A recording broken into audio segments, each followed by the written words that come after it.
Word. We're alive.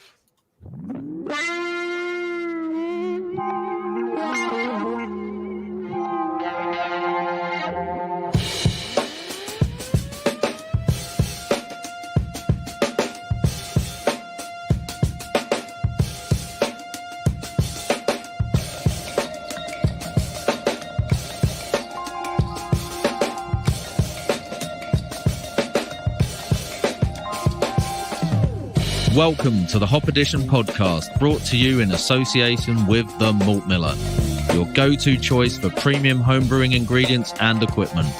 Whether you're a beginner starting out or an experienced brewer, The Malt Miller has got you covered. So for top quality products and customer service, jump over to themaltmiller.co.uk and tell them the Hop Edition sent you. We would also like to thank all our Patreons for their continued support with running and developing the pod. If you would like to become a member and gain access to exclusive perks and benefits, head over to patreon.com/The Hop Edition. Now it's time to get this pod started, so crack open a homebrew and enjoy the episode.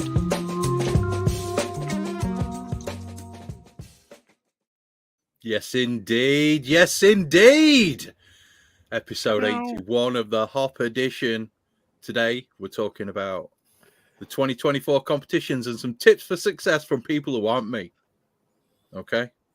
So, hello. Welcome to episode 81. As I've said, we're going to be having a saunter through the 2024 competition schedule today, providing a bit of advice, a bit of guidance, some top tips for success in competitive brewing from our two gold medal winning legends of members. Tricky's got a few more than gold, but, you know, we don't talk about him because he's got a grey beard. And before we get started, though, we want a quick reminder, okay? Andy's got some grey going up in that beard. Not that it's much of a beard. It's rather patchy, isn't it? Anyway, a quick reminder, our wonderful sponsor, the Malt Miller, those legendary human beings over there, they're currently running their Black Friday sale. And if you jump over to their website right now, there are some absolute banging bargains over there, yes. I have to say. Can I just say, before we go any further, you can get one of these, right? A wrapped pill with green lights and all sorts of other stuff. 30 sheets. Yeah, that is quid. Just thinking. Let's hold on. Oh, there you go. There you go. Links in the chat, people. A tilt's what, like 100 quid, if not more? 115, aren't they, for the new ones? Oh, yeah. Anyway, I'm scripted here, Andy. I'm scripted. Calm down. Stick to the script, man. Stick to the script. Right. So basically, you can get some banging deals over at the Hop Edition, and there is also at the Malt Miller, and there is also a dedicated Hop Edition recipe section where you can find a range of beers from us. Yep. If you really want to, you can buy Rob's smoked Pilsner. But there's some other beers over there as well. There's recipes that are featured on our episodes. There's recipes that are our own creations. And also there are some absolute stunning, some banging recipes from guests that we've had on the podcast. Okay. Especially, what is it? Is it Ravenwood? One by Elucid? The most recent one, yeah. Dude. Oh. Good shit. Yeah, well, good shit. Now, this is a plea to you guys, okay? This is the final part of the intro. Please listen carefully because we need you to be doing this one, okay? Subscribe to our YouTube channel. If you're not already subscribing to our YouTube channel, there is a link available now in the chat by the wonderful Blue Underpants Brewer himself. You can also subscribe to our Facebook page, because if you guys subscribe to us, we don't get as many of our posts deleted when we link them to other groups. That's essentially what it comes down to. Yeah. Plus, it means all the little bits that we put up, all the little links, and we're quite timely with our stuff, right? So if the Malt Miller puts up a link to say this is on special, if you don't want to miss out, bang, it's going to be up on our social as well. So please do that. And it also means that you can interact with us on the live streams. You can be on Facebook and we'll see you in the chat. You can be on YouTube. We'll see you in the chat. And it also means if you want to ask a question to a guest that we've got on, or if you want to ask a question to any of us lads, you can just bang it up there. We'll see it. We'll highlight it. It'll pop up on the live stream and you'll be able to get your question answered, because that's how we roll. The two links are now in the chats, and I've got a frigging fruit fly floating around, and it's At this annoying time me. of the year. Tell me about it. You know? Hardy northern fruit flies. Mate, Yeah, hard as they nails don't up worry, here. do they? Jeez. They're so hard up here, they don't even make it the other side of the wall because they're all soft up there. So anyway, have a beer, guys. Pull yourself a frost- cold one, and let's get stuck into tonight's podcast. Cool. Way ahead of you, Chris. Let's do Mate, it. I'm half a pint in. A third of a pint in. What can I say? So what is that strange orange concoction you're drinking there, Chris? This is Tropicana. No, this is Sunny my D? man. Carbonated Tropicana. It's not day glow enough to be Sunny D. No, that's right. It's not quite toxic enough. Right. Or yeah. radioactive enough. Not that Sunny D's radioactive. I'm just saying that for comedy value. Please don't sue us. But this is the Mango Hefe. It's been on tap. It's coming to an end, as you can tell by the layer of mango that's now sitting in the bottom. Yum. It's super chewy, super yummy. It's a really nice beer, actually. It's just tart enough to be interesting. So I absolutely love this beer. It's part of your 5 a day as well. So, Mate, Connor. this is 2 of your 5 a day. This, it's a banger. Tricky, what you got in your glass? Well, as it was the competition episode, I thought it would be rude not to get Still Smells Lagery out for this one. Please clean the condensation off that glass and show us the It's clarity. very, very, very cold in the glass, but hang on. There we go. There we go. Streaming carbonation on there as well. Yeah, I thought that. So yeah, I mean that's one of the recipes that you can get on the Malt Miller. So you can go and check it out there. I've spoken about this beer a lot before, but obviously this is one that did well for me in quite a few competitions this year. So yeah, you can go and find out about it there or watch the video on it on the channel. Santa. It's a Hellas export beer, by the way, just in Yeah. case anyone's not heard anything about that. Thomas is on. Cool. So, Tricky. Where did you get that recipe from? How did you make that? Just a quick. I'm just interested how you designed that. So award-winning originally, I beer. was trying to brew a German Pilsner, and I'd used Sapphire before on its own, based off of a recipe for a Firestone Walker beer. They're Pivo pills, so I'd sort of used it before, but I just did my own kind of take on it with that, and it came out really well, but it wasn't really Pilsnery enough. And then something that we'll talk about later, I basically read through the style guidelines and went, this actually probably drinks more like a Hellas export beer, so I'll try putting it in that category for a few comps, and the rest is history.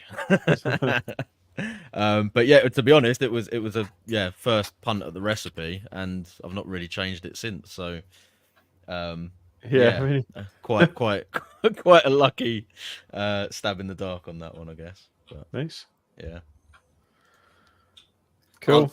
I'll just jump in while there's a lull in conversation, and I'll say, if it works, why are you going to change it? That's An important That's point to something- remember for later, people. well, yeah. It's almost like what? Yeah, it's something I need to say to myself. Like, if you do get it right, why mess with it? Why not? Kids, we're so good at just wanting to just continuously just tweak it. I mean, Chris, like that. I don't tweak a recipe. Sure. No, you've got what's your best better one? You just Yeah. constant. Yeah, you know what I mean. So, and It is.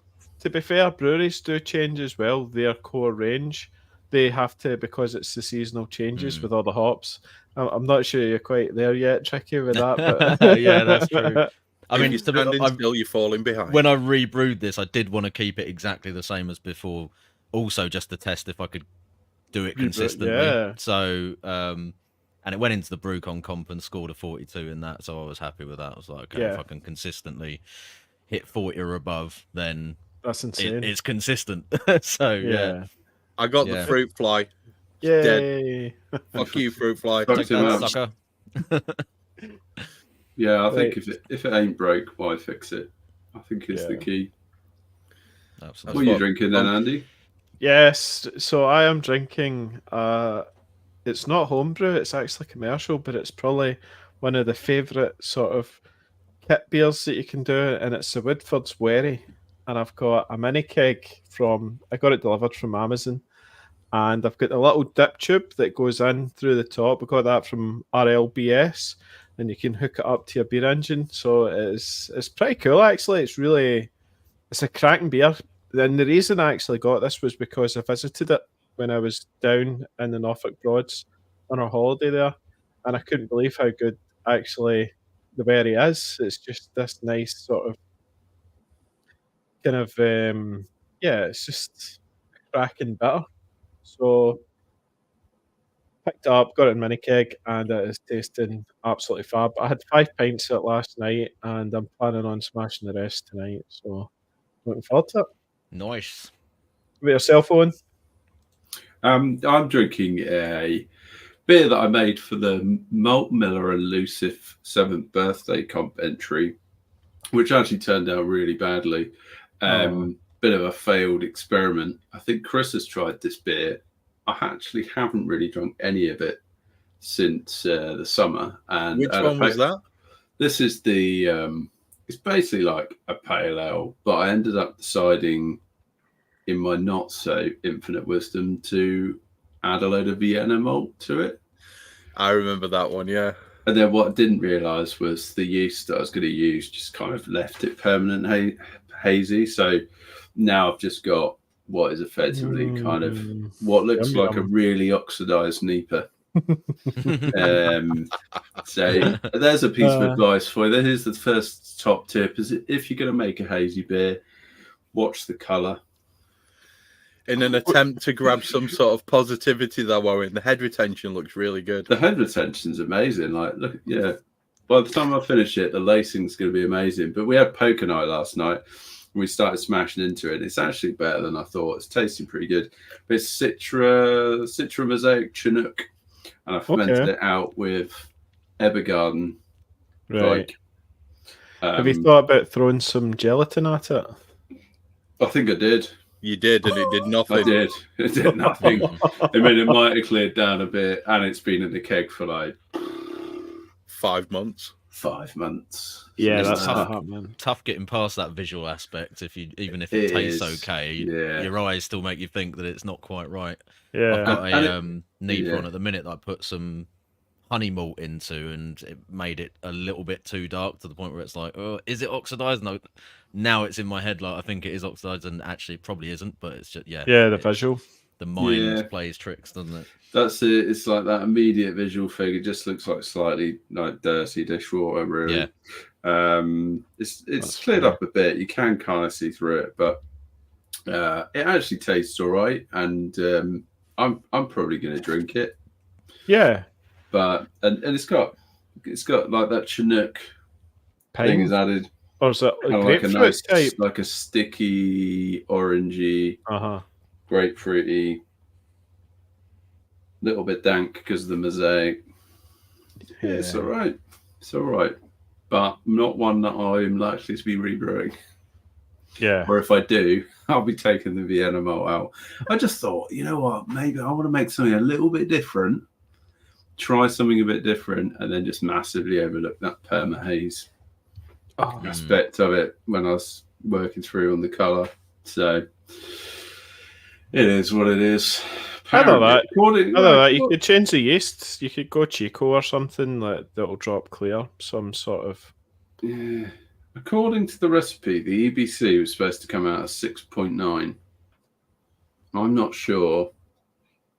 That's a 6.9 EBC. Looks a lot more amber from. It looks more like what it is on camera. 12, 13. So to be fair, I'm going to blame Brewfather. Bad workman. That's it. The actual colour of the malt that you had against what Brewfather was thinking it was. I don't know, buddy. Yeah. I think we don't need to talk about this beer for very much longer. Shall we move on? Get into the the actual topic then for today? Well, this is all part of it, is it not? Well, yeah, I guess slating Owen's beer can be part of it. Why not? Okay. Anyway, so yeah, competitions wise, we're gonna start off just by reviewing the schedule for 2024 because you've got to be in it to win it. If you don't know when the competitions are, you won't necessarily be able to secure a place, and you've got to do that before you're going to have any kind of hope in the competition. So some of these do kind of sell out pretty quickly. Places do fill up. In fact, one of the bigger ones that's coming up is already full, that we're going to talk about in a minute. But just before I go through the comps that are coming up over the next year, there's a couple of links for you that will help with this. So I'll pop these up in the chat. But Anglian Craft Brewers, shout out to them. They're a homebrew group in East Anglia, funnily enough. And they have got a nice little page on their website with a calendar for the competitions with website links and also some details on when the competition's open for entries and when the competition itself actually is. So that's a good quick reference there. And I'd also signpost people to the lab homebrew competition news page on Facebook, which has got news on homebrew comps and updates and things like their that. Facebook page is really damn good as well. They're really on it as well. With they'll post stuff. Obviously, they run some of the comps themselves, but they'll post stuff for lots of other competitions as well. They've done stuff for our competition in the past actually, anything going on, they'll tend to notify people about it. Yeah, cheers for that. That one Chris. came up from my toes. I thought I was muted. Beautiful. Looking at the competitions coming up, the first one in the year is the Scottish National, and that actually happens in January.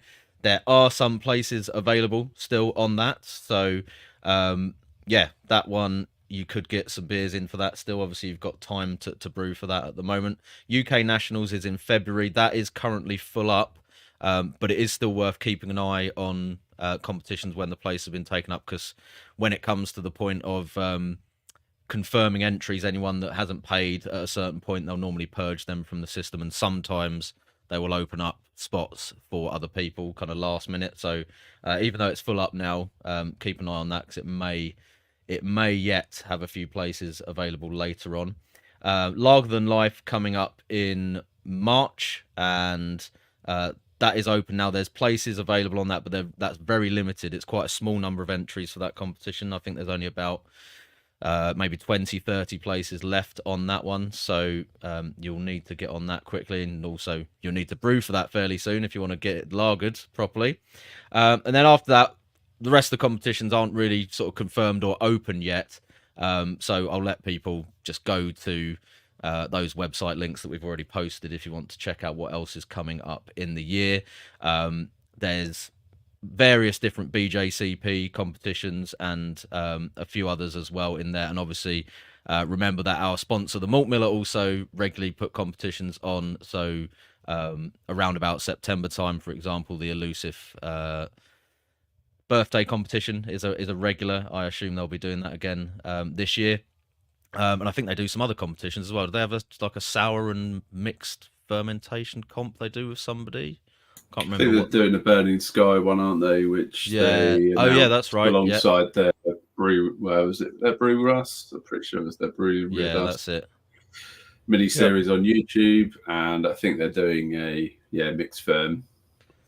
Yeah, so there's lots of others there. Don't know about BrewCon this year because we're looking a bit sketchy as to whether that's actually going to run, but I think most of the other ones that are on that list should probably be happening, so go and check those out. Just very quickly, as far as we've mentioned BJCP a couple of times, so BJCP stands for the Beer Judge Certification Program, and those competitions that are BJCP certified are run to specific BJCP kind of rules and judging criteria, and they use the BJCP guidelines for judging the beers. When you do a competition like that, you will get a full feedback sheet marked out of 50, whereas some of the other competitions, if they're not BJCP certified, it might be an independent competition or something that's run via a retailer like the Malt Miller, you'll have to check out that individual competitions information as to what is going to happen as far as feedback or how it's going to be judged and all the rest of it. So part of the thing you want to do is obviously make sure you're aware of how that competition is going to work, and then what you need to do to get your beers judged properly, and so on and so forth. So that's that. Go and check those links out. There's loads of information there and loads of competitions coming up. There's actually a lot more than I realized when you look at that full list there of everything that's available. So I think so. Could I just take this opportunity to give a big shout out to Dr. Sam, who's joining us live for the first time ever. And she's listening and she's doing a thing. And welcome, Dr. Sam. And if anybody falls ill, we know who to shout, and that's probably going to be you. Hello, Sam. Hello, Sam. Welcome to the live stream. So some of us have got beers in for those competitions that I've mentioned already. Who's doing the Scottish? Yeah. I have. Chris doesn't do competitions. No. I have. In fact, I was just double checking exactly what style categories I'd entered. Often, I'll just chuck something in. Yeah. And then kind of go back and first category beer. Beer, whatever. So that is one of the things you can do, which is if you're not too sure what you're going to brew and you need to register and then get an entry in, it doesn't really matter what style you select, because you can go back and there's a time period. Normally they do eventually lock it down because they have to organise kind of how they're going to judge and how many beers they've got on each table, etc. But there's normally plenty of time to rethink what style of beer that you want to brew and enter for. So I have entered the Scottish National, the UK Nationals, and Lager Than Life. And I'm going to enter the UK National. I'm going to put an Impy Stout in. And then the second style, I'm not too sure yet. And then Lager Than Life, I'm going to brew a Märzen. I might even steal somebody's well-known recipe for that. I mean, there's a few people who've got them, but I mean, I've got a shit one if you want it. I might investigate your shit one. Ask how shit it is to Johnny Pollock, because he's the one who fucking killed the keg. Yeah, so I think that's kind of a good option, because I reflected actually when we were going through Oktoberfest and drinking those Audi boxes. The beers that I most enjoyed were the Märzens. Yeah. So I really enjoy it. I think it's a fantastic style of beer. I think it just stands out. Perhaps it's a little more exciting than your standard Helles and your pale lagers, in my opinion. One of those weird beers. So Mark Collywell, I think his name is. He's brewed my Märzen today. 90-minute boil, 60-minute hop addition, that kind of thing. I'm hoping it's turned out okay. But yeah, it's a decent recipe. I like it. It drinks well. It may not judge well, but it certainly drinks well. One of the quick things I want to do, based on the list that we've got in front of us, Tricky, is Colwill. There you go, Colwill. I got it wrong. Sorry, Mark. Don't kill me. Scottish National is normally well attended. There's normally quite a few beers there. The UK Nationals is incredibly well attended. There's a lot of people sending beers in for that. The Lab Open normally has quite a lot of beers in it as well. I don't know about the GBBF one. I'm not sure about the Great British Beer Festival. I imagine the Elusive one is going to have quite a few in, because he is the nicest man in Homebrew. Welsh National, I'd imagine, because it's a national, again, you're going to get quite a few in for that one. The BrewCon one seems to do pretty well, and I've no idea about the Lab Black Friday, but apparently that's coming up pretty soon. Or has that one already been judged? Don't know. I mean, it's if it's organised by the London Amateur Brewers, they're a fairly big group. They normally get quite a lot of entries. May well be another one, sort of around about October, November time, which we may discuss on a later episode. But yeah, there's a lot of competitions out there with a lot of competitions. So listen carefully to what we've got to say in the next segment, because it may just help you with what it is that you need to do. It may just help you. I'll hand over to Owen for the next section. Thanks, Chris. So we're going to start kind of laying down a few bits of advice and some top tips. I think extending a little bit on what Tricky started to talk about, and that's really around planning. So when you do eventually enter your first competition, I think let's briefly talk about why you might want to enter a competition. It's a great way of getting feedback. You're going to be able to send in your beer and you're going to be able to get it reviewed by BJCP certified judges. And typically, most of the competitions that we've already talked about are sanctioned by BJCP, and they will provide full feedback sheets. It's not always true of every competition, but most of the bigger ones will. And I think that tends to be really invaluable. Not only to your brewing generally, but if there's a particular style of beer that you're trying to kind of hone and develop, then that's a really useful mechanism to get some feedback. Beware of getting feedback from your friends and family when you are giving them free beer. They tend to be ass kisses. Yeah, they tend to be quite pleasant about it. And frankly, a lot of them probably don't have a particularly developed palate. They're not really into beer. They'll taste it and go, yeah, it's nice, it's good. So if you want a little bit more objective feedback, that's great. But also, I guess, just for the kudos, if you enter a beer and you do well, then it's a nice thing to be able to say that you're an award-winning home brewer. So let's imagine you've entered a competition. Planning is crucial. That's that whole decide on a style of beer that you're going to enter. My recommendation would be make a beer that you have made before. Don't just decide, I've never brewed a fruited goza before. I might have a go at that and enter that into a competition. Chances are, if you've not made a beer style before, the chances are it's not going to be great.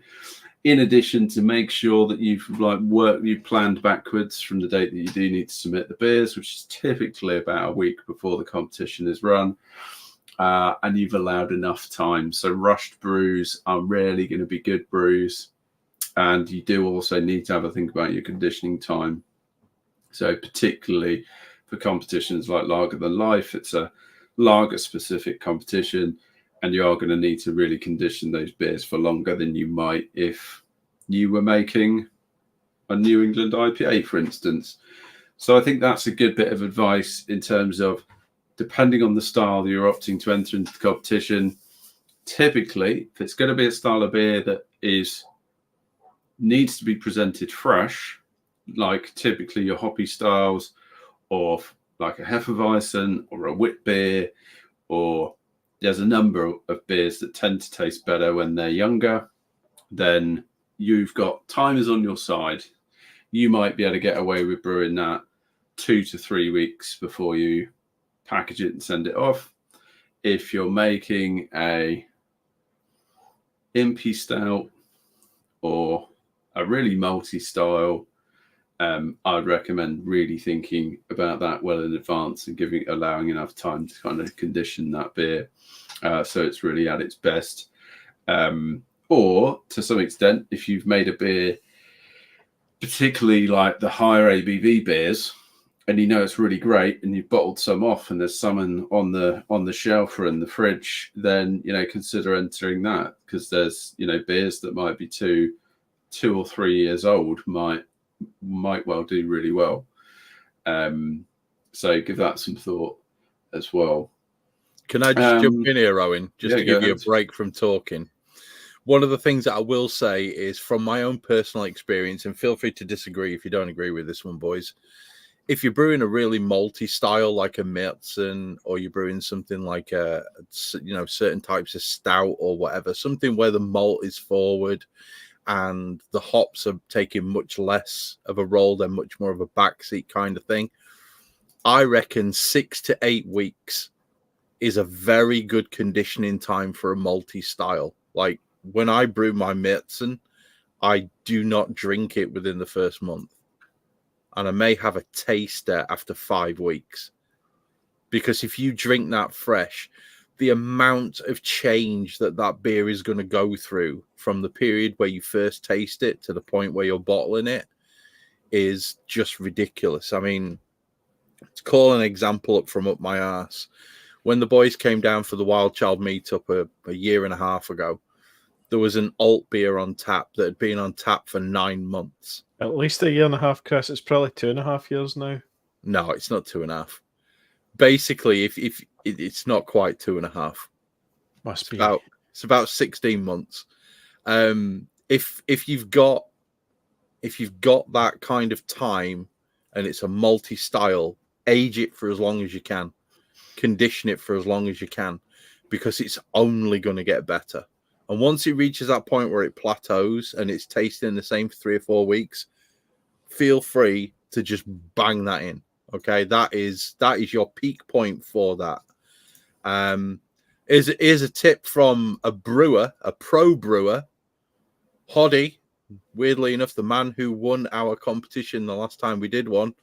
A Hoppy Deeper is at its peak at about 4 to 5 weeks from brew day. So by the time you fermented it out, it's probably a week, 10 days, dry hop, maybe another 5 or 6, put it in a keg, 3 weeks in a keg. That's your peak. That's where you want it. Time it appropriately. That's great advice. So reflecting on that bit of advice from Hoddy there is, you probably want to have your beer in keg at least a month before you package and enter the beer, at an absolute minimum. I'm sure we've all been there in terms of brewing beers late, and they do really do well. Make sure you've ordered all your ingredients. So think even further back in terms of the planning process. You've picked your style. You've got an idea of how long you need to condition it based on that style.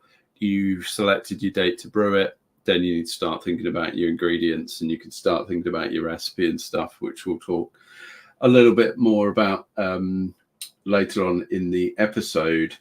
So ingredients are crucial. Don't try and penny pinch on that, because ultimately you're looking to produce the best example of your brewing, obviously, given its competition.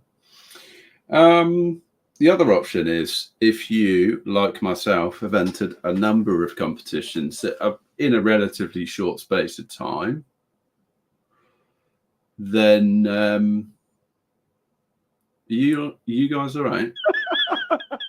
Andy's just put up that the Wild Child weekend was the 23rd of October 2021. It's 2 years. It was 21, yeah, it was 2 years. Jesus fucking Christ. Yeah, it was 8. Yeah. That's right, boys, we're Twice organising as another long piss ago. up at my place. Jesus Christ. Time Sorry, flies. Owen.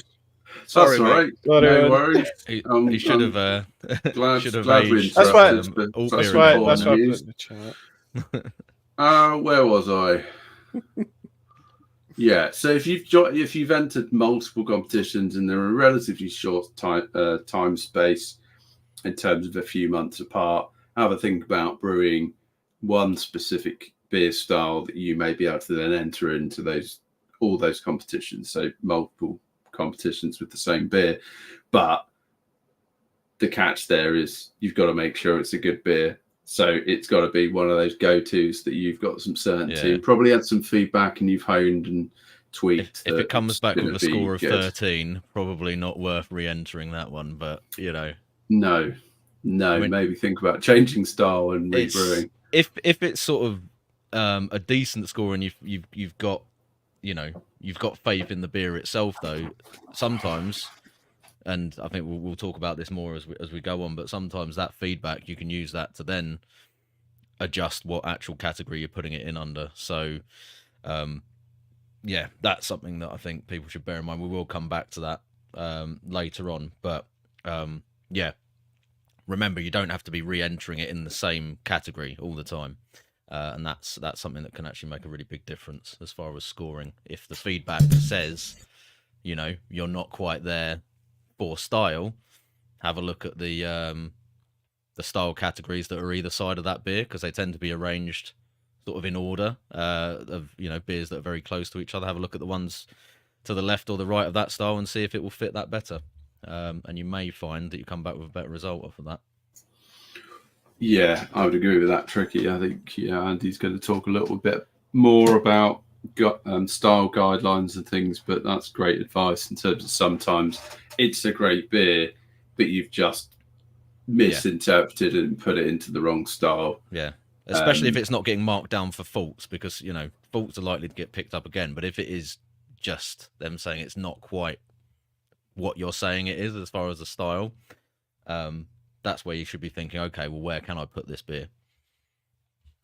Quick question from Gary Hughes. He's put in, is it a general rule of thumb that the fresher the ingredients, the better? I mean, that's a tough one, because it as a general rule of thumb, I would agree with that, Gary. But if you're brewing a sour or a spawn or something like that, I mean, the older the ingredients, the better. The cheesier those hops, mate, slap them in. But I think if you're brewing a lager, I've always had better results from lager with fresher malt. I've always had better ingredients, better results rather with NEPAs from fresher ingredients. It's all about the clarity of flavor, I feel, at that point. And you're going to lose clarity of flavor as oxidation occurs. I think that's a kind of a general rule. Yeah, I think the ingredient you want to make sure is the freshest of all is your yeast as well. That's tricky. We've done multiple episodes on that. We'll refer you back to episode however many there were, but yeah, that's grain and hops, yes, but you can probably still have a really good hops if they're stored right, that are not the latest harvest year or whatever. But yeah, if your yeast ain't cooking, that's gonna fuck you up. That was fucking harsh, Andy. That was fucking harsh.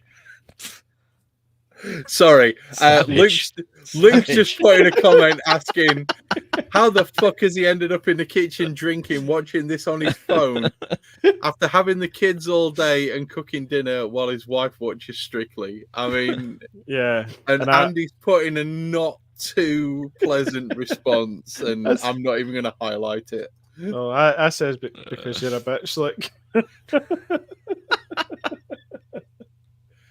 Nice to see a bit of solidarity with our listeners there. It's a good job that Luke is a really good lad, because he's also pretty big, Andy, so I'd be fucking scared if I was you. The next time we meet, he's probably going to kick the shit out of you. He's probably agreeing with me, to be honest. So probably, yeah, to be fair.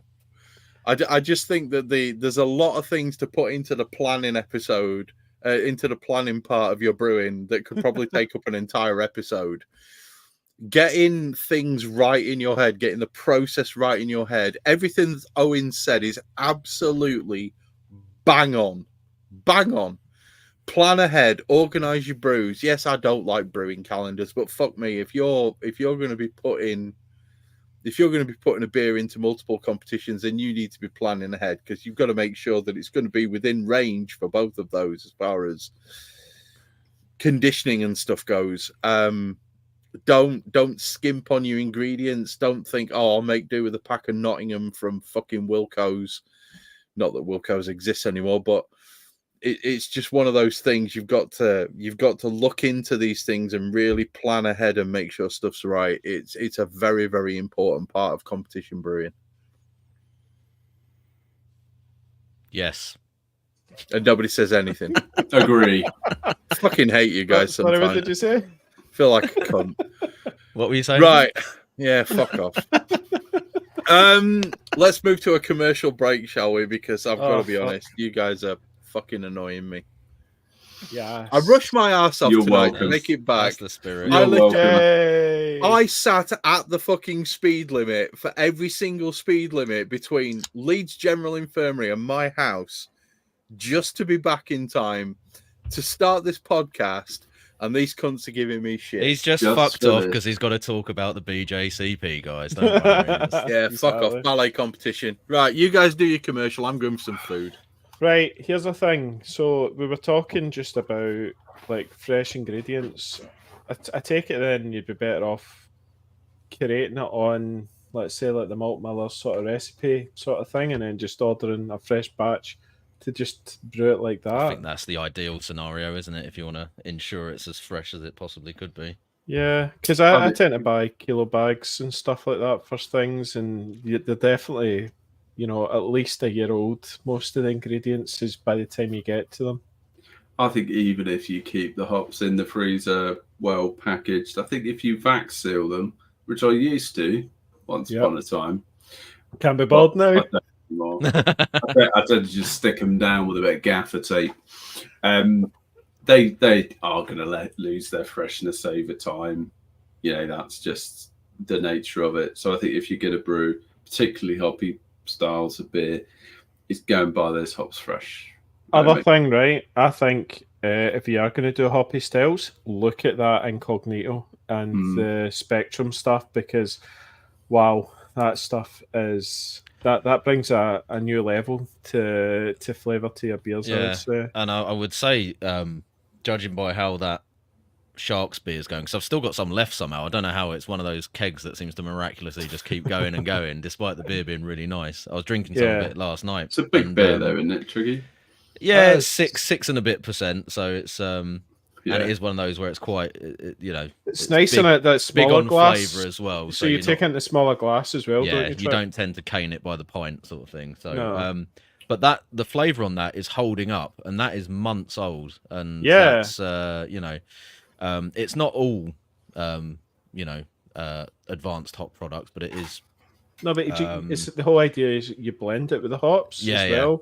You don't just use it on its own. Yeah, it's absolutely. like you mix it with the hops, and it actually works better that way. But yeah, that seems to extend shelf life as far as the hop flavour. Based on my limited experience, anyway. So worth a look.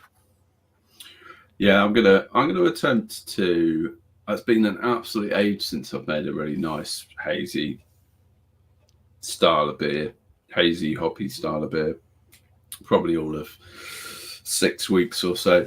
No, I'm kidding. It's been ages, and I think I am gonna attempt to brew something for competition. I do know that typically that is one of the most sort of hard fought styles in the competition now. Tends to be that specialty IPA category. Yeah.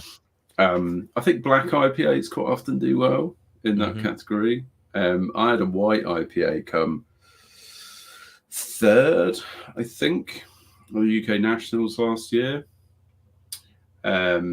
which I broke one of my rules, the top tip that I gave you earlier, which was don't try and brew a style of beer that you've not made before and then enter into competition. Well, I did exactly that, and it placed all right. But I think I've got enough experience of brewing that sort of style of beer that I don't know. I've been kind of my journey's been like trying to do different things, especially when you've got a YouTube channel and you're just trying to bring some fresh content as well. Yeah.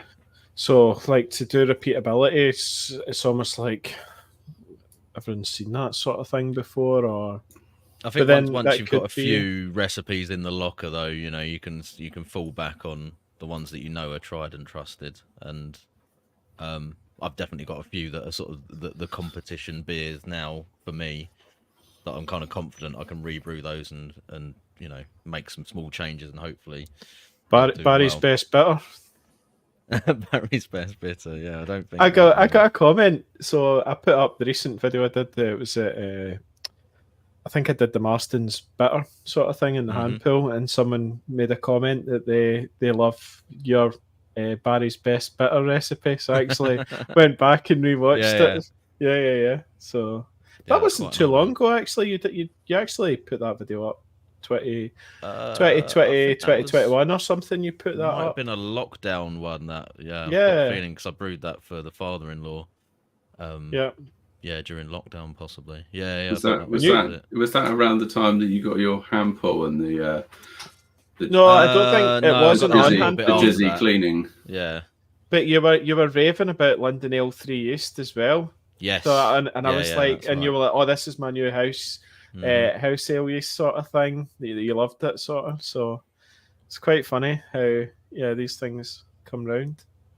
Yeah, that was a while back, wasn't it? And Yeah. sort of, quite a few people kind of talking about that now. But yeah, I stand by that. That yeast is a banger for all sorts.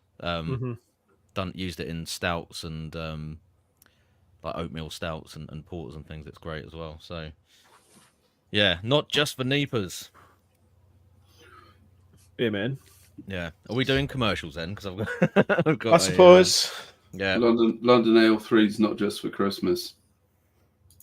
I'll go first. I've got a beer that Brett was raving about the other evening on the chat. So this is Baron Bluff. It's an 8% dipper.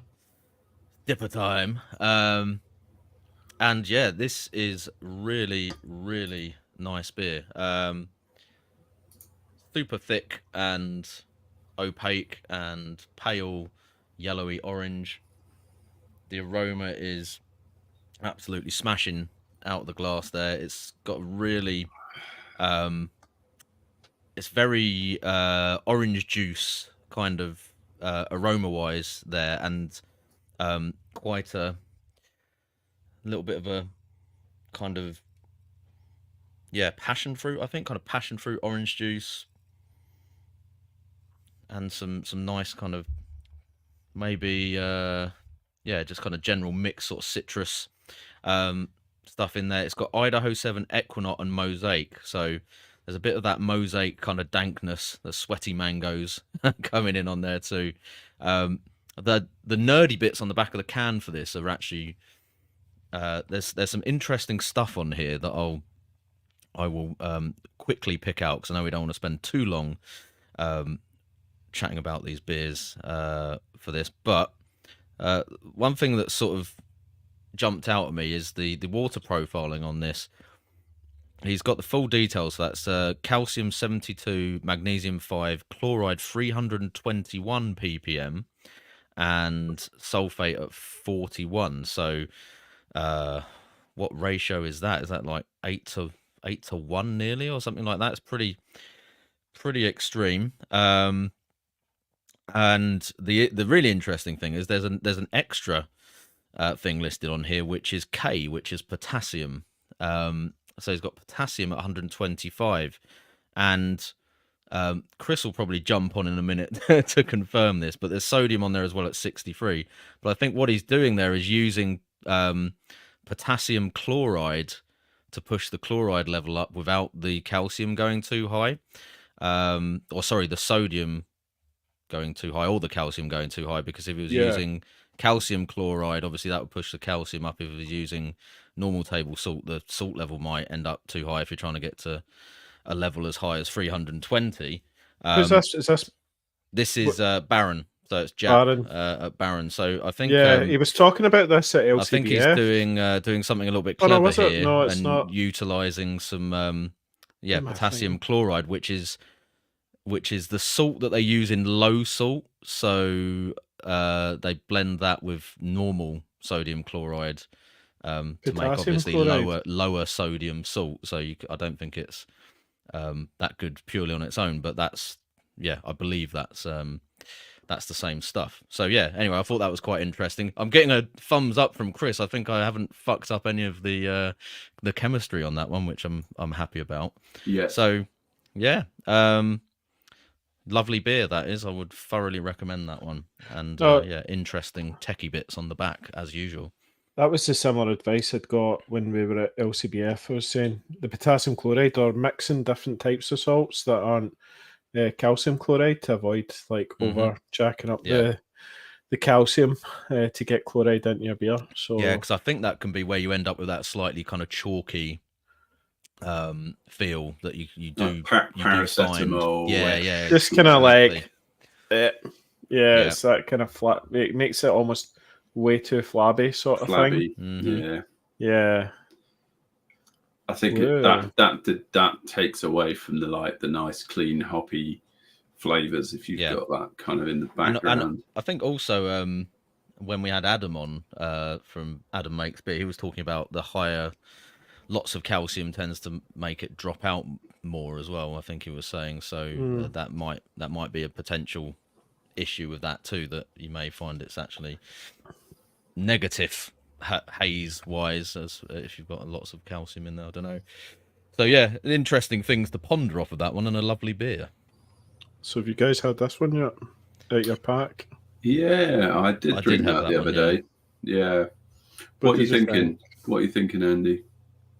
It was yeah. It's not got enough carbonation, right, for a kicker. It's quite flattish for a lager. I'd like to see more carb. What's it called? What's the yeast? That He said it was Nova Lager he used. Nova, I think, wasn't it? Yeah. Nova Lager. It's more of a kind of it's kind of like a golden ale in sense. That's what I thought. It wasn't really ticking the lager box for me. It was nice enough, but didn't really deliver the pilsner. Yeah, because the carbonation's low, like a golden ale, and it's got that sort of golden ale cask feel about it. To be fair, the hop presence isn't. It's not lager, if you know what I mean.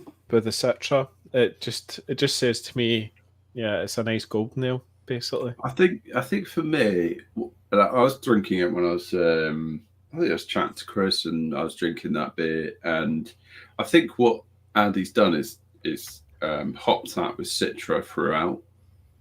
Yeah, that would be my because it's got like this quite weird. It's quite bitter. It's quite aggressive. I feel like if it'd gone with, say, something like a SARS, through the boil and then dry hopped it, and then dry hopped it with Citra, it would have been probably quite a different. It had that spiciness. Beer. Yeah, it would have had a bit of spiciness in it. You would have went, oh, that's got a lager. Yeah, that sort of noble smoothness to the beer, and then it would have had all those sort of Citra top notes. So I think it probably would have been. That's probably the way I would have made it. But hey, who am I to say? Andy's a great brewer, but it wasn't an amazing beer. Yeah, the carbonation. Yeah, it's fair play. But good choice, Andy. Good to chat about. Off the pack that we got from Elusive, though. Yep. I think for me that was probably the only middle of the road beer. The pumpkin beer was a bit weird. I was the only one that actually really liked that. I think it was a little Marmite. Andy loved it. I love it. Spiced pumpkin beers are still not for me. That's spiced beers, not for everyone. I think at first I quite liked it. I know at first I was a bit like, oh, this is a bit weird. But then actually when I got into it, I was like, oh, this is quite addictive. It did you guys were like, clove. Oh my goodness. There was a strong clove character to it. I think Owen was having flashbacks to his Hefe brewing days. Yeah. It was causing him problems. Yeah, it wasn't quite burnt rubber, but he's getting off flavors. Yeah, it was. It did grow on me though. It did grow on me as you drank it more. But bit of a weird beer that. I think pumpkin beers generally are just like, as you said, total Marmite style, aren't they? Like people are either just like don't ever want to drink one of those again, or oh, that was nice. So yeah, it's another one. Opinion. It's another one of those old school American beer styles as well, isn't it? In terms of like they were big in the 90s. The Yanks can keep it, I'll be honest. Yeah, I would agree with that. Can I just jump in because I've just had the largest amount of habanero chili sauce on my chicken nuggets and chips in the entire world. I can see you wiping your face. I am. Mate, you were sweating. I think it's like he's had a curry. No, that was literally a tenth as hot as Deck's hot sauce that came through. Okay, just one sec. Okay. All right. But you could tell he was in pain. It was gorgeous, to be fair. It was really, really nice. But I've stumbled upon possibly the greatest beer in the history of the world for ridding your mouth of absolute pain from chili. And that would be Cloud's Rest. I had that last night as well. Absolute banger. I don't even care what the ABV is on this beer right now. I just want to drink something with alcohol in it Is to that get the rid of New it. Zealand hot beer? So this is Kashmir, Meridian, and Idaho 7 with HBC 586. Well, that's the new one. Oh, fuck me. This beer's amazing. Right. That's the new one. Oh, there it is. I'm gonna jump in and I'm gonna wax lyrical about this beer for a second, okay? So first off, it is pillowy soft. Okay, it's pillowy soft. And then what I get through my chili addled taste buds is I just get a wave of tropical fruit. Bacon Like it is and chili sauce. I don't know if we can it is- trust this review. 586 is off its tits tropical. No, it I is- know it it's a is great beer. So straight from the back to the front of your tongue. It is just not chili. It is tropical fruit just rolling. Okay. I'm getting elements of mango. I'm getting papaya. I'm getting apricots. I'm getting peaches. I'm getting this roll of almost pineapple, which is just running through everything. I'm getting oranges. I'm getting satsumas. And then I just get this overwhelming papaya that just sits on my tongue and will not fuck off. And I am not disappointed by that in the slightest. This beer is pillowy soft. This is not a harsh beer by any stretch of the imagination. The head retention, considering I did that in basically 2 gulps, right? It's sitting there. It's doing its thing. It's wonderful. And the overriding malt that I get from it is I get like if you're a freak like me and you eat Jaffa cakes by trimming the outside and then licking the chocolate off the top to leave just the Jaffa cake with the cake underneath, right? It's that when you put it into your mouth. When you put that into your mouth and you just get that orange with like a cake underneath it, that kind of kind of Victoria sponge kind of, mate, I'm so glad I got 6 cans of this in my last order from Burnt Mill. I can't That wait. is a banger. See that 586 hop? That needs to come out like big time. They need to make that available. It's a That's all banger. I'm saying. It's an absolute banger. It is one of the greatest hops. I can't believe they've not actually Combos. committed to it as a I know variety yet, because it's been around for a while, and it's like there's so many breweries that are just using it like in most of their beers right now. It's I think what is it they were saying was it's got to be commercially viable as well for the farmers, because I don't know if the actual output of it is great or not, but the flavour on it is insane. So that was what Robbie was saying when we interviewed him, wasn't? And so it seemed like he was kind of hinting at maybe that particular variety is one that is a little bit problematic in the field or something. I don't know. You'd like to think that it's probably going to be worth the difficulties that it maybe poses from a farming point of view, because it's surely going to be really popular. So yeah, I think if you're seeing it in homebrew packs and you're seeing all the breweries using it more predominantly, I think they're probably scaling it, and they're probably maybe a year or 2 away from giving it a name and producing it. We need to get Robbie back on to discuss that. Also, I would like to take this opportunity to just fucking call up Luke Stevens. Since when does Chris eat simple nuggets and chips? Usually some confit dodo and potatoes hand harvested from Mount Vesuvius. Confit dodo. His own homemade gravy. I will have you know, Luke, that this was not a simple nuggets and chips. It had blue cheese and a habanero chili sauce on it. And the potatoes... Confit dodo has just fucking killed me. I'm broken now for the rest of the pod. I'm checking out. It was confit dodo. However, the potatoes were not hand harvested from Mount Vesuvius, but they were hand cleaned on the thighs of a Colombian virgin. That's all I'm saying, okay? It was fucking epic. And I'm going to organise a meetup for you boys back in Wakefield. And we're going to go to Bear Kitchen, and you guys are going to get to experience Bear's food firsthand. It was epic, but not as epic as this beer. This is a great, great beer. A fantastic beer, in fact. And I don't know what proportions they put the hops in, but I need to get in touch with Sophie, get her on this fucking podcast, and try and prize that recipe from her cold dead fingers. So That is an basically, absolute banger. Chris, when he says a Colombian virgin, do you mean like child labour, basically, in Colombia? Oh, fuck off, Andy. Yeah, he's advertising. You have to drag it down to the gutter, don't you? You do. You have Just to. like that.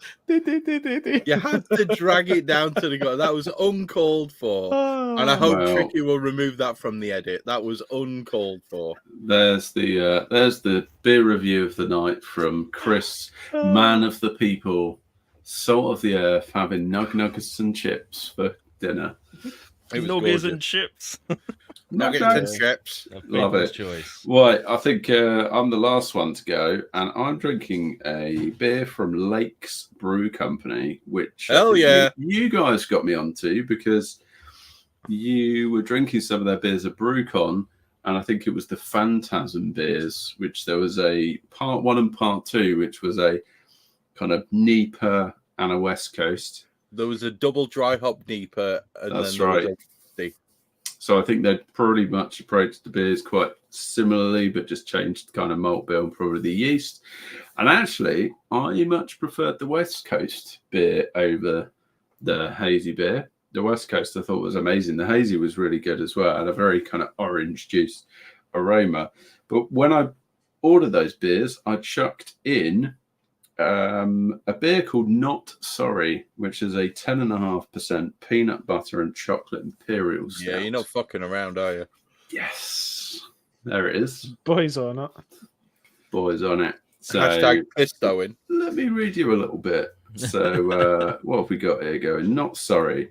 You're going to love this beer. Peanut butter and chocolate all rolled into one ridiculously sumptuous, silky imperial stout. Don't overthink it. Just enjoy it. And it looks like Lakes Brews have only been going for 2 years. So I think they opened up in 2021. And if they're producing the quality of beers that I've tasted from them, they're absolutely nailing it. So I would highly recommend for you guys to look out for Lakes Brew Company, and certainly alongside breweries like Bullhouse that we came across the other day. But do we need to get them on the podcast, Owen? No, yes, I have started a so conversation with them, cool. so we'll see how that goes. But to the beer, jet black, as you would imagine, and it is a sweet beer. It's got a sweet imperial stout, but it is mega smooth, super chewy. It's got a real silk smooth slickness to the mouthfeel. And you actually get this kind of fruitiness to the malt flavour. So it's not got a really roasty aroma to it. It's orientating much more strongly to the chocolate flavour. And you get this kind of sweet, slightly fruity, but not in like a sort of dark fruit way, but more in, I don't know what sort of fruit. Let me see if I can figure it out. Head retention don't look great, I'll be honest. No, I mean, it's an imperial stout made with peanut. You're never going to have a good head retention on that beer. But okay, you might be kind of getting a little bit of sort of red fruit kind of vibe on it, which cuts out pretty quick, straight to just full blown in your face. Someone smashed a chocolate pie in your face. And then it's peanut. And I actually really like peanut. So I'm a big fan of like peanut butter chocolate stouts. So I'm absolutely loving this. This is super. Hang on a sec. Sounds Englandshire, Andy. You fucking skirt wearing heathen. So that is a banger. That is super drinkable for 10.5%. And on the exhale, you just get a little bit of booziness. A little bit of liking that. That's one. that's what you want, no, not. Like a sort of almost whiskey-ish, like It's warming the cockles. Yeah, just a nice warming little bit of alcohol. That is an absolute peach of an MP. Can I just say to everybody who's watching the live stream right now, and everybody who's watching this after it's been live streamed, just look at Owen's face right now. Okay, that is the face of a man who is very happy with the beer that he just had. Can we just run around the table? Tricky, have you done your commercial yet? I did. Yeah. Okay, right. Let's just do a really quick marks out of 10. In fact, we'll do it the same as we do for the initial. Marks out of 5 for the beer that we've just had. Rich, what is your mark out of 5 for the beer that you've just had? Out of 5, I'll give it a 4. Yeah. Solid strong 4. Andy, what's your mark out of 5? Can you go halves? Yeah, absolutely. 2.5. 2.5. Wow, that's shit. Okay, Owen, out of 5. I'm gonna give mine a very solid 4. Okay. I'm going to give mine an incredibly solid 4.28. I'm going to 2 decimal places because I'm a scientist and I'm that accurate. Did you say this? 4.28. That's untapped. Right. That's an untapped score there, I think, isn't it? Yeah, that is a superb can. Very, very nice. Very, very nice. And I'm going to get onto Lakes Brew Co. because I've just been paid and I need more commercial. So yeah, I'm gonna get this one. This sounds really good, Owen. Thank you, guys. I am enjoying it. Andy, it's time to do some talking, you Scottish fucking on. wizard. Yes. Let's just talk about the BJCP guidelines. Chris, you love these. Right. I'm going to sleep. Oh. Fuck off. Right, you. Bye, Chris. Bye, Chris. So you can either get them printed out and get them framed on your wall like I've done in the past, or you can. Is there an app tricky you can get for it? Is there some sort of? There is, yeah. I can't actually get on my phone to see what it's called because it's I'm using it for my webcam at the minute. But there is one if you just search BJCP guidelines. There's one that's just got the 2015 one on, but there's a better one that comes up that has got like the 2020, basically all the different years. So something to mention actually on the BJCP guidelines, they get updated every so often, and some competitions will be running from the 2015 version. Some will be on the most recent, which is the 2021, and you will see slightly different guidelines for some of the beers that have been updated, particularly the newer styles, like you say. So that's something to be aware of. The other one, how I get it is through Brewfather. If you go on Brewfather and then you go into the style, you can actually get like quite a detailed, like, does it not give you like taste, like aroma, like how it looks, that sort of thing as well? It basically is the BJCP guidelines as they're written, just come up in Brewfather, which is great. Yeah, so definitely get really familiar with that. And just make sure that your beer hits the marks, because you might have a great beer, but then it will get marked down because it actually doesn't hit basically the guidelines. It's kind of if you have to hit the briefs, then basically make sure that you read up on that. Research maybe the brewery or companies involved in trying to work out what they might be looking for as well. If they do specialize in particular styles or have a signature flavor, then check into that. And if it's an open competition, then think about which beer styles are going to stand up. So, like if you have a light lager up against like an impy, then totally two different things. And then what one actually will stand up, or like a best bitter or something, and someone's doing some sort of crazy wild sour thing that's just absolute lip smacking, then you want to try and put in the one that you think that they'll like the best.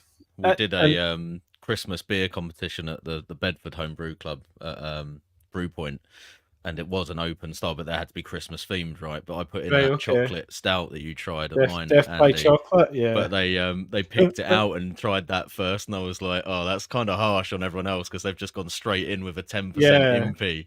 And they were drinking like 4 or 5% kind of brown ales and things like that afterwards, and I think it probably slightly skewed their interpretation of the other beers, or I think that's probably a factor that you think about once you start getting up into best of show, because once you get to best of show, that's comparing styles by styles, isn't it? And that's where you're probably going to start to see, bigger beers potentially doing better.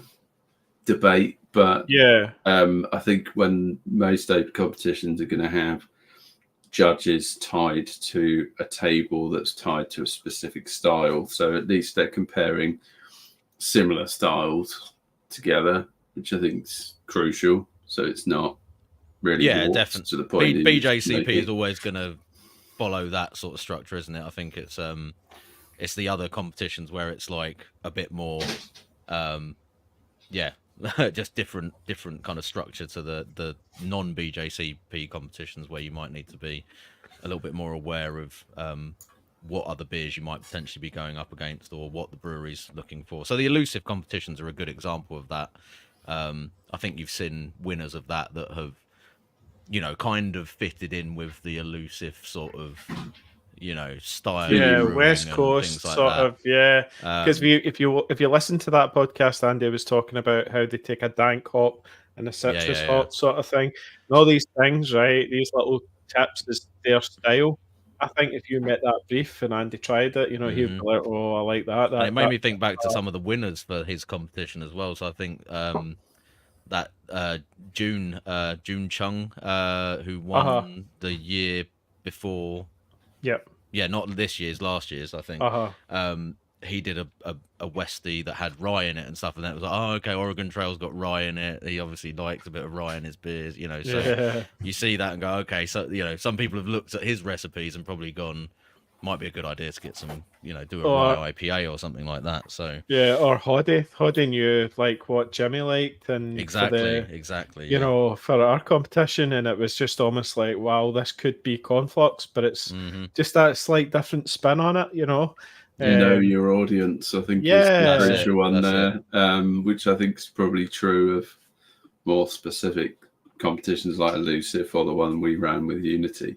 You're just coming back to the kind of style thing and the style guidelines is, I think, when the way I like to think about the style guidelines is like, if you were to put, there's certain things that are like certain elements of the style that are absolute must-haves. So, for instance, if you're making a stout where it has to be dark, right, to state the obvious. Yeah. Or if it's a lager, it has to be well carbonated. There are certain things that you just like, if you're making a hoppy style, it's got to be hoppy. There's certain things that you just like are absolute non-negotiable things. Like I'll go on to say later, but it just can't be that sort of lower end of the category. It's like you really want to push that sort of. It's almost like the Superman, or what? How would you call that? It's like the best of sort of thing of that style, isn't it? Really, if you want it to shine. That's it. So you want to be like absolutely ticking the box on those must-have elements of the style. It's calling cards for the style, isn't it? Like your Westie's got to have that firm bitterness, otherwise they're going to go, it's just not bitter enough. It might be a lovely beer. Yeah, that's where you're going to fall down. And I think first off, like when they're judging a beer, is the first and foremost thing is just faults, off flavors, lack of carbonation to style, color, stuff that's really fundamental. But it's almost like, see, these days now, that's less of an issue now that people have moved to like all-rounders and have got their packaging starting to get that all dialed in. So when we've spoken to the guys at the Malt Miller and stuff like that, or other people that have run comps, people are getting better now. Maybe not so in the last 2 or 3 years sort of thing. You did have a lot more faults in beers, but I don't think you can rely on that anymore. I think if you are putting your beer into a competition, just having it, decent isn't going to be good enough to make the cut.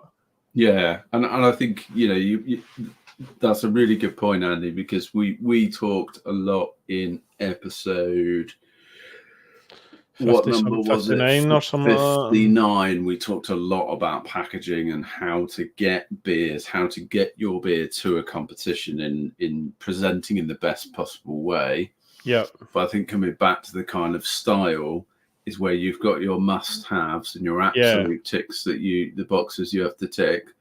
Then you start to get down to, and not true of all styles, but some styles tend to start to have some element of subjectivity.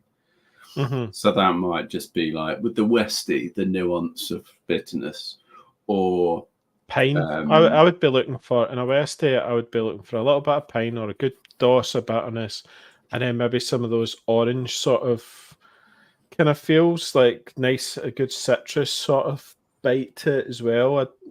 What do you think, Owen? Yeah, I think, the thing with the West Coast, and maybe that's a bad example to talk about because you've kind of got your old school style Westies, which is your sea hop style, and then you've got your newer school. Then you've got the old school's going to tend to lean maybe on a bit more crystal malt kind of malt flavor, and the new school's not going to do that. So that's a slightly polarized style, but there are some styles where you're going to just have an element of nuance that is still in fitting to style, but you can play around with. And I think there's an element where you need to start thinking and being smart on what you think is going to present in the best way. But it's, And I think, that's where the BGCP guidelines are, I think, quite good because they tend to just call that subjectivity out. They tend to just say there's an element of subjectivity there in terms of the amount of hop presence or the amount of, diacetyl in a Czech lager, even though that's deemed as an off flavor in most other beers, it would be acceptable in a certain style, See with these things, right? I remember when I got into photography, right? And what I thought and what people liked, and Flickr and all that at the time, it was like, that's what drove it, right? But I feel like this BGCP is very much like when you took it to the camera club, right? And then you went through competitions and it was all of a sudden, my photos would be scoring absolutely garbage, right? And it was all, you had all these little tick boxes you needed to tick, like composition things, couldn't distract, whatever. And I feel like if you were in a homebrew club and you were speaking to people who had experience in judging like that, then almost like you start then designing beers around what they're looking for in these competitions rather than what's new and like everyone's just jumping over sort of thing. Yeah, that is true, Andy. I think it's as much as the BJCP guidelines are attempting to create a documented framework for how specific styles should present. Stifles. It still means that sometimes that stuff moves along with time. So the West Coast is a good example of how that style has shifted over time. The New England IPA has probably shifted over time. There are certain styles you can probably they had to create a new category because of that, right? So that's basically American IPA in the BJCP guidelines is basically old school West Coast IPA. They've slightly updated it to reflect that the hops might be a little bit more tropical flavored or whatever, but in essence that is old school American IPA. And then if you're looking at the hazy beers and stuff, you're going to be looking for obviously the hazy IPA category, which is one of the newer ones they had to put in to address those the new interpretation of what IPA actually is. So again, coming back to it, you've got to be familiar with those categories, because if you're going, I've brewed an American IPA and it's a big hazy sort of juice bomb, put that in under the standard American IPA category, it's going to get like. Would it be okay in the 2021? Tricky, would it be okay in 2021 but not 2015? No, the 2021 is still like American IPA is still the old. You see what I'm getting at here, right? New England IPA or hazy. We talked about like say an American Pale or American IPA has changed since 2015 to 2021, right? Because less caramel, Yeah, you yeah. know, and it's gone clear. So then it's almost like you were saying earlier that some competitions still judged to 2015. So really, if you were doing that, then you would need to be thinking, oh crap, does that need to, if it No, was going in the exactly. start, You need to it would be check more carefully, like crystal what or something in it those or styles something. are actually looking for. So, and Oh. also it does, you know, it does come down to the judges because they will still have their interpretation of the guidelines as well. And I've certainly seen in some competitions where judges, American pale ales is a good example because again, it's similar to American IPAs. Obviously, there's a big difference between your classic Sierra Nevada and what is sold as an American pale ale nowadays, certainly in a commercial sense by a lot of breweries. And some judges will be aware of that and be quite they'll be quite you know, forgiving in terms of how strictly they interpret the guidelines. Yeah. Whereas other judges will be like, you know, oh, it's basically a New England IPA, and it's like, well, no, it's just a slightly hazy kind of American pale ale, more in the modern sort of take of it. So, but that's not really something you can control. It's just, yeah, that's kind of luck of the draw sometimes with who you get judging. What are the beer drinkers? So your judges, what kind of? Because when I look at the competitions and what's winning, it's not your newfangled new NEPAs, American Pales, and all that sort of thing. It's more like higher ABV, strange, like maybe like I don't know, like you're saying, like your strong lagers or some sort of crazy saison or some sort of, you know, traditionally a traditional style to an extent. I think in that respect, Andy, I think it probably comes down to scoring really, and I think it's probably the quality of the brewing and the presentation of that style that might dominate as to what wins. It might be that someone makes an absolutely amazing ESB and just smashes it out of the park. I'm not sure there's necessarily favoritism to any one specific style. Interesting though, in terms of the fact that you can enter a particular style and let's say there's 15 beers in there and you can score a 42 out of 50 and not place, but you'll enter a different category and you score a 36 out of 50 and win. Yeah. And then you're in best of show. Exactly. And it's kind of like there is an element of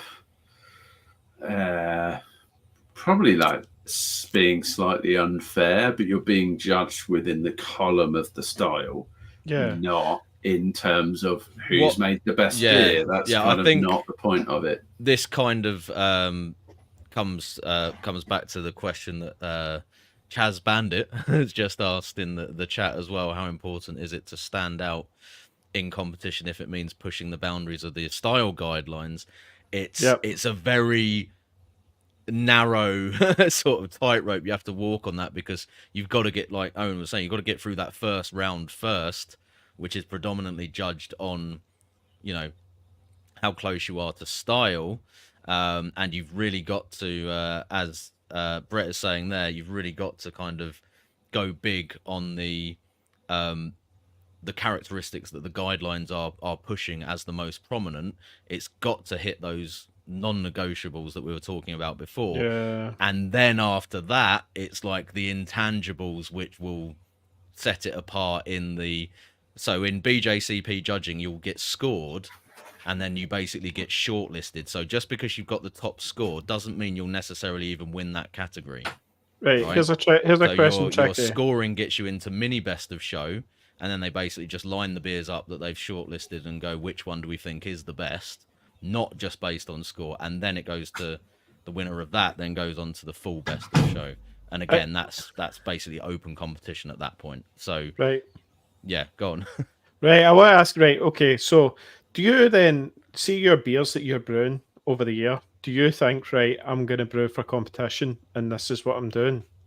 Or are you just brewing for what you want in Keezer and then you're like, oh, that's good, I'll chuck that in?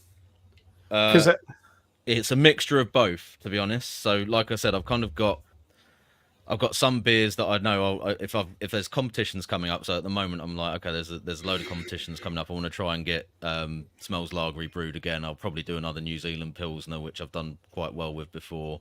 Yeah. And the rest of it, I'm kind of like, well, I'll brew what I want to brew, and if it's good, I'll look at the guidelines, and if I think it's really ticking the boxes, then I'll put it in. And that, I've done lots of competitions where the beers that I intended to enter, I've gone, it's not actually really doing it for me, like that I don't think this beer is good enough, and then I've just gone back to something else.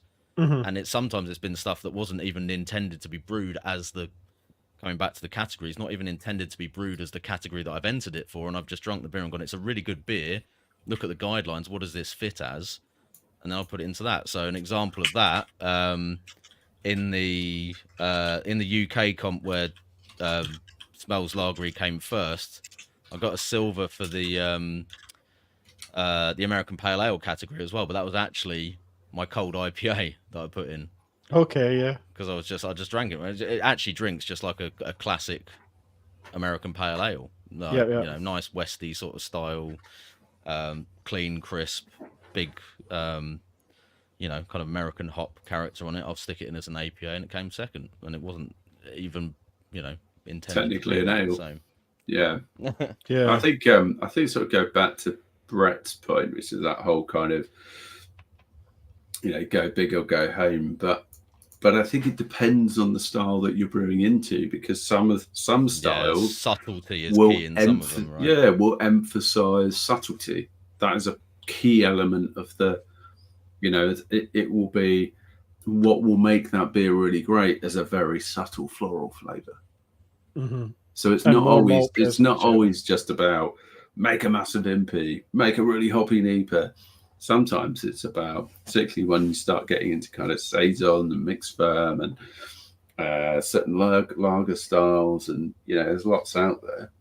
But equally, I think as you start to walk through the BJCP guidelines, and you can almost be your own judge in terms of tasting the beer, walking through the guidelines, and thinking you have to start getting into the mind of the judge. You need to make sure that your palate's reasonably well trained. When you're reading through, I'm just having a look at the Kolsch guidelines here. And talk about flavour. Say it properly. You'll piss off the Scandos. Kolsch. Yeah, the Kolsch guidelines. It talks about flavour and being soft, rounded palate, comprised of a delicate flavour balance between soft yet attenuated malt. There's an almost imperceptible fruity. So immediately, like, that's just the first sentence, and it talks through quite a few different, like, quite deep points. Yeah. Then it talks about a medium to low to medium bitterness. So they tend to use these kind of ranges of low, medium, high, that sort of thing. With a delicate dryness and a slight crispness in the finish.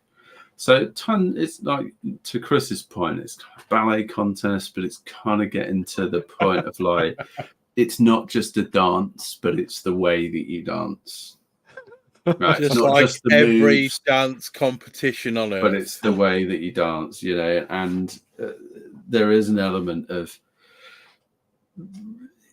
you can kind of help judge or try and judge for yourself as to where you're kind of falling within the parameters, but it can start to become quite challenging. And most of the time, it's just brew a beer, have a go, hope that you've made an absolutely exemplary example of the style, right? Yeah. A lot of that comes down to repeat brewing, though, doesn't it? Yeah, it does. Yeah, for sure.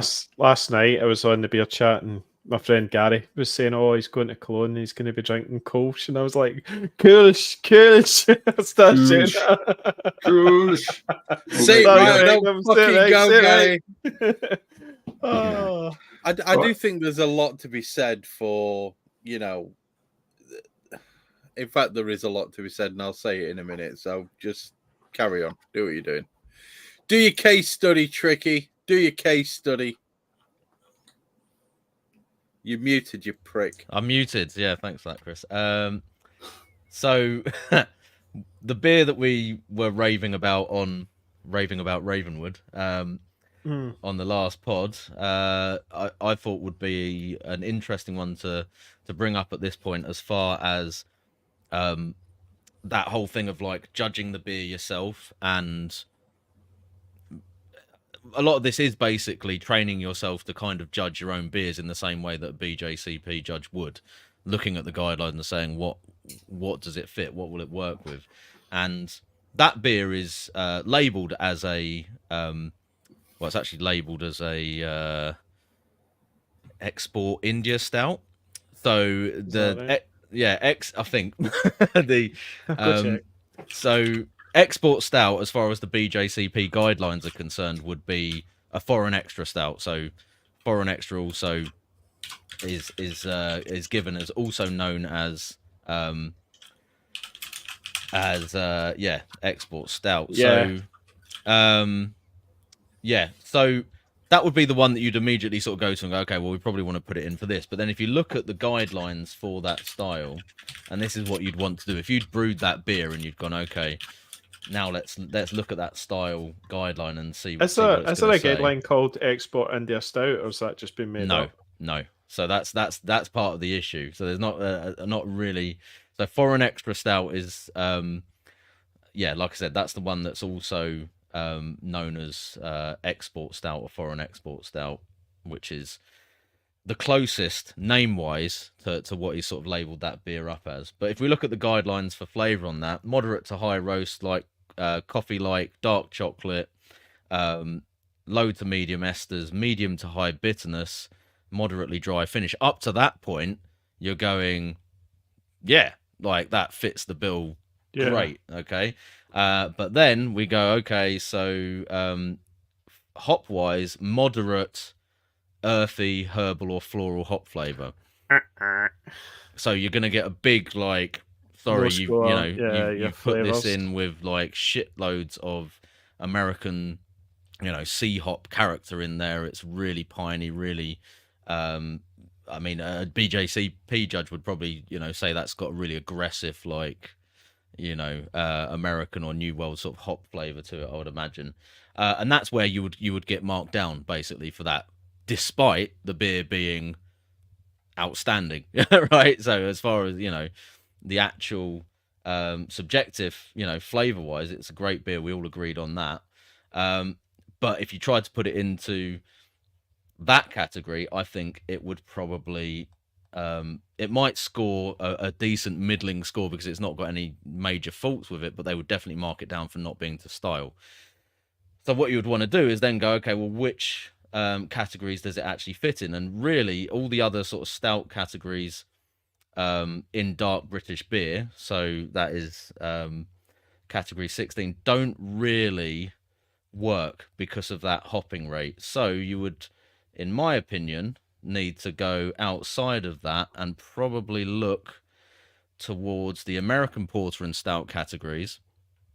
And I think personally, don't know if anyone else had a chance to look at this, but in my opinion, 20B American stout would actually be the best match for this. So on that one, moderate to high roasted flavors, often tasting of coffee, dark or bittersweet chocolate. So that part is pretty similar to the export stout or foreign export stout that we were just looking at.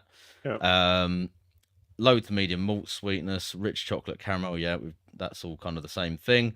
Medium to high bitterness, but the key bit there, low to high hop flavor, generally citrusy or resiny. Yeah, which was and that is for me much better descriptor of what we were drinking with that. So, which kind of comes back to match the beer to the style category, not to the thing that you intended to brew originally, or what you went by on the recipe itself, essentially. So I just thought that would be a useful little example, because I know some of the listeners will have drunk that beer recently and might give a little bit of, I don't know, insight maybe. Bang on. No, that was good. That was a useful case study, Tricky. Thank you. So I think there are some really useful resources out there for those that are interested in competition brewing, which is not for everyone. But if you are interested, I think there are some good YouTube resources you can go to. There's a channel called Mean Brews, And this guy has a very interesting, almost statistical analysis approach to looking at how you brew competition beer styles. So he manages to get all of the recipes for a number of predominantly American, because I think he is American, beer recipes that have won gold or silver or bronze or whatever. And then he starts to compare different elements of how those recipes have been put together and does sort of graphical data analysis, effectively trying to tell you what is the winning recipe, what are the things. He comes up with a recipe off the back of it, does he? I think he does eventually say, well, based on all he that, kind of aggregates all recipe. of that data and then goes, this is what I would brew as the average out of all of those. So, yeah. That's what he almost does, like averages it all out, which is maybe not necessarily going to brew you a winning beer. Yeah. But I think it does give you a really good handle on what the beer style is asking for and the different ways of achieving that. So that's really worth looking out for. There's another resource called Designing Great Beers, not one I've come across. Is it something you guys have seen before? It's a book, actually, that one. Oh, okay. Cool. Oh, that's the blue one, it's a big monster book. That essentially works on the same principle as Mean Brews, except obviously in the book. It's a little bit more dated, but but it's really descriptive. That on was the styles. same principle of aggregating kind of true. like competition or classic example recipes and sort of saying this is the typical ingredients and constituent parts of this style that you would want to do.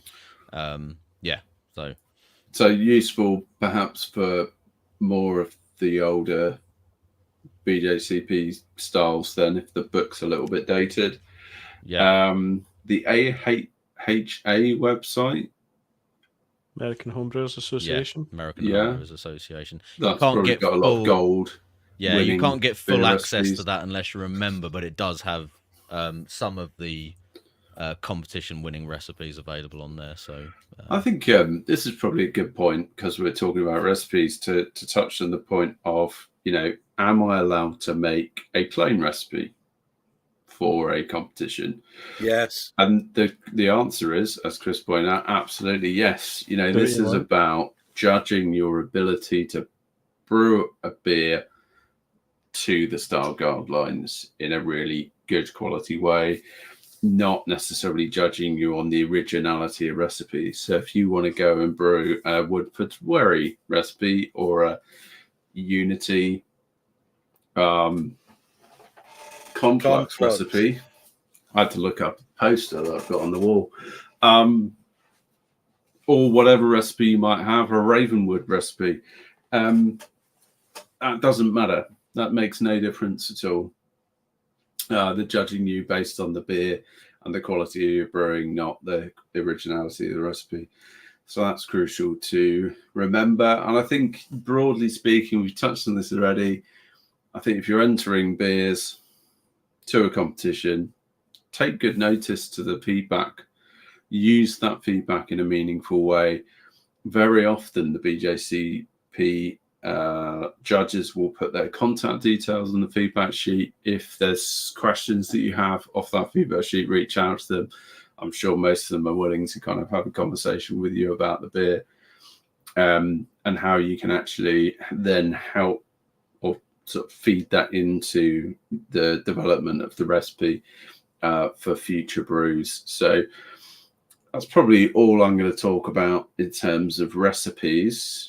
But I think probably the final point there is, and probably a very obvious one, is when you're designing a recipe for the competition, is look at the style guidelines whilst you're designing that recipe.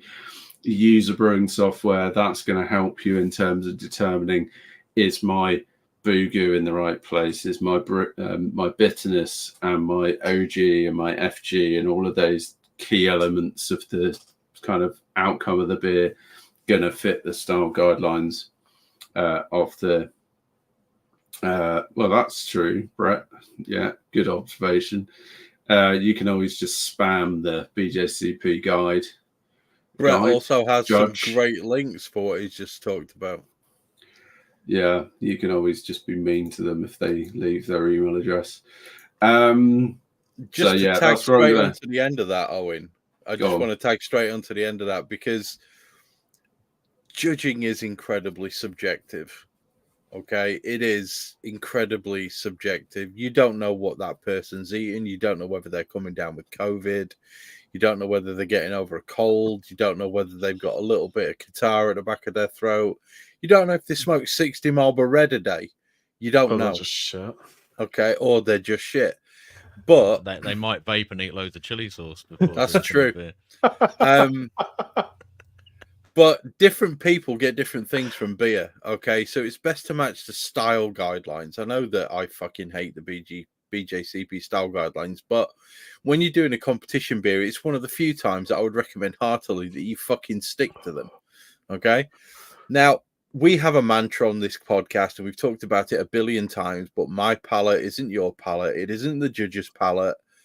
Okay, so that particular comment stands up even more at this point here. At the end of the day, the judges are only going to judge you against the style guidelines unless they truly hate you as a person, in which case you're kind of fucked anyway. But you have to take into account... be blind most of the time, but it should be, but you know. You got to take into account that if it doesn't hit the style guidelines, the likelihood of it doing well fucking diminishes. Okay, we're at the point of diminishing returns if that's the case. Judges are mostly well-trained people with mostly a lot of experience. At local competitions, that's going to be less likely. At things like Lager Than Life and the lab competitions, that's going to be much, much greater. Okay, but it is a judged contest, and this is the most important thing that I want to say right here. Okay, this is a judged contest. What you're basing your score and what's going to happen with the score that gets written down on your sheet is the interpretation of one person. Okay, remember that because it's fucking important. This is one, maybe two. If you make it through to best of show, probably 3 or 4 people's opinion of your beer. Now, these people have drunk a lot of beer. Okay, but I know people who still think that the Ford Escort Cosworth is a shit car, and these are people who've owned cars their entire life. So a lot of people just have really fucking bad judgment. However, when it comes to judging a beer, it's a little bit different to judging a car.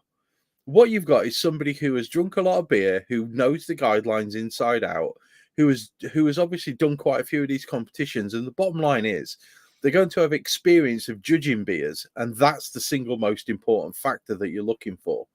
Is they can say the IBUs are too high, the malt's not prominent enough, there's some off flavors from this, some off flavors from that. Holy shit, I can taste drain water. You know, whatever it is that they come up with, they can clearly taste it at the time, and as such, your beer is not going to do very well because of this. Now, you have to make sure that your beer, before you even put it in a bottle, drink it from a glass, and make sure that your beer is as close to those style guidelines as it can be, because judges are only human, and they can only judge on what they taste, okay, or what they smell, or what they see. But the bottom line is, if there is a fucking vague hint of vaginal fluid in your beer, it's probably not going to do too well. So please make sure that your beer's right and that it hits the guidelines. Can I ask, right, do you bottle an extra one and then check the bottled version before you send it? I don't do competitions, so I don't give a shit. Tricky one. I've done it in the past. I've bottled. Yeah, occasionally. Say the competition calls for 3 bottles, I'll do 4, and then I'll put mine in the fridge, and then I can try it at the point that they're judging it. Yeah, it's actually probably more what Owen said of holding one back, and then if you get the feedback and you go, okay, if they've picked a fault with it, am I getting that, or has something happened in transit, or so you can see hopefully a better idea of what they've drunk at the time. But obviously there's always going to be issues as far as how it's travelled and things like that, especially at certain times of the year and whatnot. So yeah. And I think we talk at length about that on our podcast episode 59, which I'd highly recommend you also go and check out if you've not listened to it, in the back catalogue. We'll talk a lot about methods and hacks about how to get your beer to the destination in the best possible shape, because that is an absolutely crucial element of doing wine competitions. Agreed. But another thing that kind of needs to be said at this point is, if you're tasting your beer and it's a quick turnaround beer and you're 4 weeks out from the competition and you're tasting faults, fucking rebrew it. Rebrew the fucker. All right? Because if there are some glaring faults and you want to maximize your chances of winning whatever sweet prize it may be, which from every competition other than ours appears to be 100 grams of hops and a fucking badge, right? Just rebrew the fucking thing. Because that's ultimately what it comes down to. You're aiming to give the best interpretation of that style made by your hands to those judges. And the bottom line is, if there's faults in it, it's not going to be there. And we've talked about this on episode 59, and I get that, and people are going to go back and listen to episode 59, but consider your packaging methods. I want Tricky to talk about this one, because he's the one who came up with this fucking hallelujah, eureka, apple falling on his head while he was wanking off at the bottom of a tree moment. Talk about glass over pet, Tricky. Oh, fuck. Well, I don't know about the masturbating under an apple Yes, tree. you were. But Don't lie, you were. Well, it's basically another case study, really. I've been doing competitions for quite a while, and up to a point, basically, when we started discussing packaging methods and plastic versus glass and all the rest of it, I'd been putting all of my beers into competitions in plastic bottles, and it wasn't like they all failed. I picked up a few medals along the way, but it was inconsistent. Like, there was some beers that feedback was coming back that they were ruined by the time they got there, and some beers weren't. And for me, it was like, well, the beer was fine when I sent it out, and it's still good on tap in some cases. Switching over to bottles, glass bottles, even, pretty much at the start of this year's kind of competition season, and it went pretty well for me. So, basically, it was literally from that point onwards, won the UK National, Smells Lagery picked up a gold in Lager Than Life and the Lab Open as well that year. And I had other beers that got silvers and stuff as well along the way. So it marked a pretty immediate and fairly drastic step change in my success, which I think it would be hard to say that wasn't in a big way down to the the packaging having an impact on that. So for me personally, yeah, glass bottles over PET seem to be a bit of a game changer personally. Just kind of get the bloody ITAP. Can it adapter for luckily I bottles? managed to blag one of those out of them before the whole Russia thing kicked off. Jeez. Oh. Russia, Ukraine, yeah. Dang it. No. Anyway, so we're pretty much there, aren't we? I think as far You've got as one more bit to do, Tricky. Keep going. Keep going. So just a final few points there as far as things that you can do to help yourself with competitions, getting involved with them, and the whole process that goes along with competitions. So attending them in person, getting to actually taste some of the beers that are there, because most competitions will put up the spare bottles from the beers at the end as part of the kind of competition beer festival, if you will. You can volunteer as a steward, so if you're interested, just go along and see what it's like, and you will get to taste a lot of the beers as well. You'll get to see the judging happening. You'll get to potentially actually discuss the beers with the judges as part of doing that. I did that a few years back for one of the lab competitions, and it was a really good experience to see what goes on as far as the judging goes on. You could become a judge, so you could do the BJCP training. A big part of that will probably be actually joining a homebrew club, because most of the training for those does happen via homebrew clubs and groups of people from those, basically setting up the training for that, and then organising to go along and do the tasting and exams and so on. And last but not least, you might even consider running a competition yourself. So you can do that again as part of a homebrew club. I've just recently done a small one with the Bedford Homebrewers. Gives you a great reason to collaborate with local breweries and things like that as well. So we managed to do something with Brewpoint, who are the new version of Charles Wells in Bedford. They've got fantastic brewery set up there and a great venue. And we had a really good little mini competition amongst the club members there. And that will give you an idea of, again, just getting to try other people's beers, going through the process of setting up and running it, maybe doing a little bit of judging yourself as part of that. And yeah, it will all help. So all of those things could potentially give you a little bit of an edge when it comes to putting your own beers in for competition. And I would recommend all of those as ways to build your experience and get a little bit more knowledge on the whole process from start to finish. Yeah.